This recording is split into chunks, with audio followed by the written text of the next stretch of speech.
Chapter 25 अंतिम विवरण। ये 22 नवंबर का दिन था।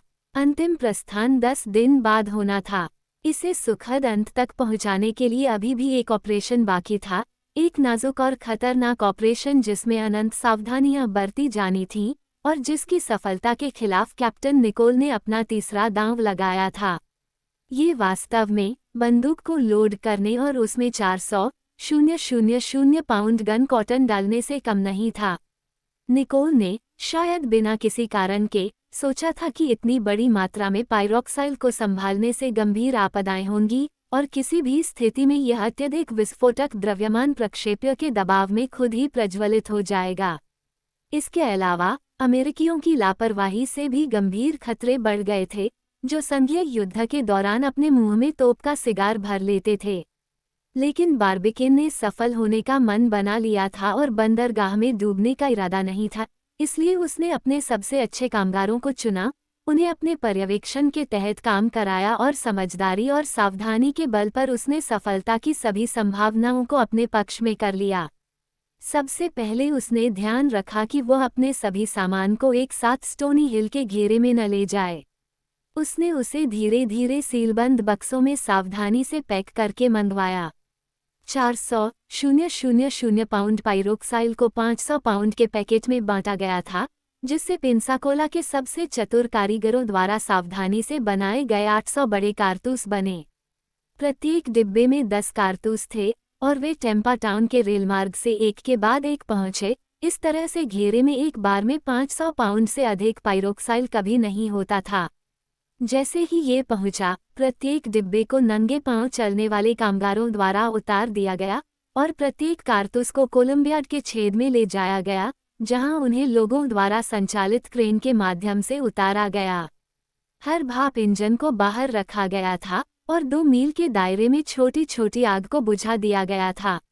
नवंबर में भी इस गन कॉटन को सूरज की तपिश से बचाना जरूरी था, इसलिए वे रात में रोहमकोर्फ के उपकरण के माध्यम से निर्वात में उत्पन्न प्रकाश द्वारा काम करते थे, जो कोलंबियाड की गहराई में एक कृत्रिम चमक फेंकता था। वहां कारतूसों को अत्यंत नियमितता के साथ व्यवस्थित किया गया था, एक तार द्वारा एक साथ बांधा गया था ताकि उन सभी को एक साथ विद्युत चिंगारी का संचार किया जा सके। वास्तव में बिजली के माध्यम से ही गन कॉटन के इस ढेर में आग लगाई जानी थी।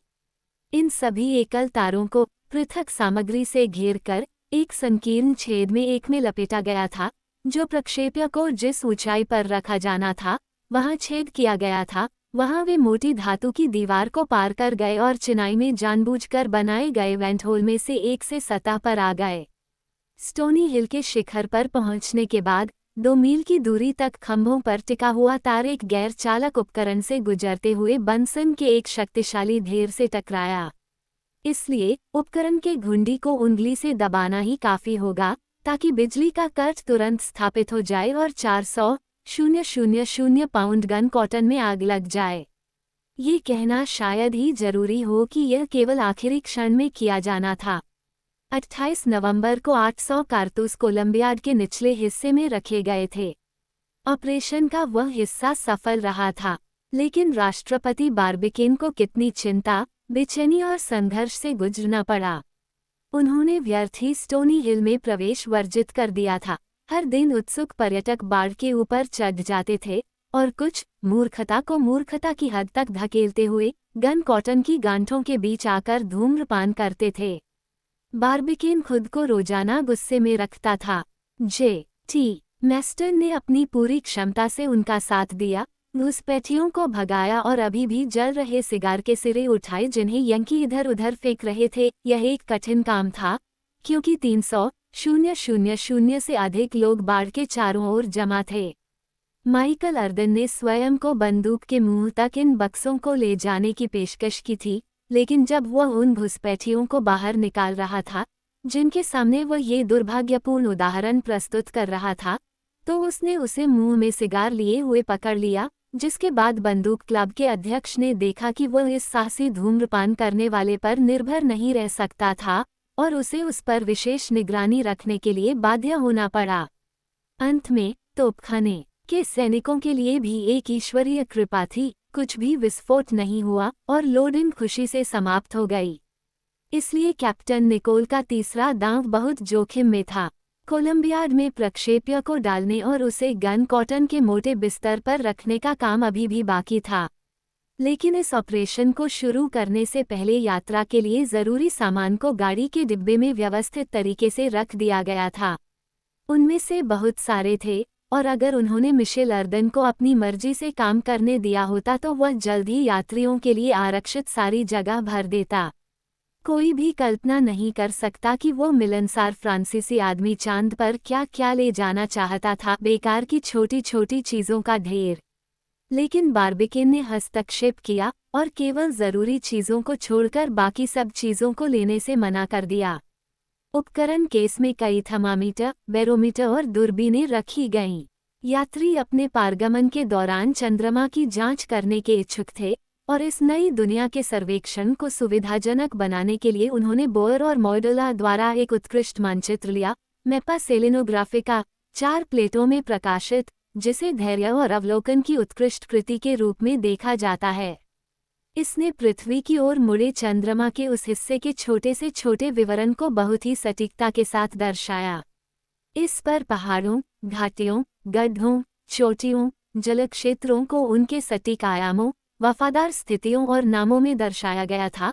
माउंट डोएफिल और लिबनिट्ज से, जिनके सबसे ऊंचे शिखर डिस्क के पूर्वी हिस्से में उठते हैं, से लेकर मारे फ्रिगोरस तक, जो उत्तरी ध्रुवीय क्षेत्रों में फैला हुआ है।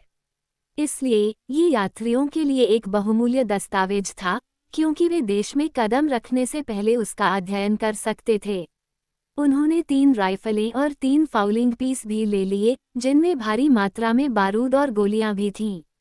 मिशेल अर्दन ने कहा, हमें नहीं पता कि हमें किससे निपटना होगा।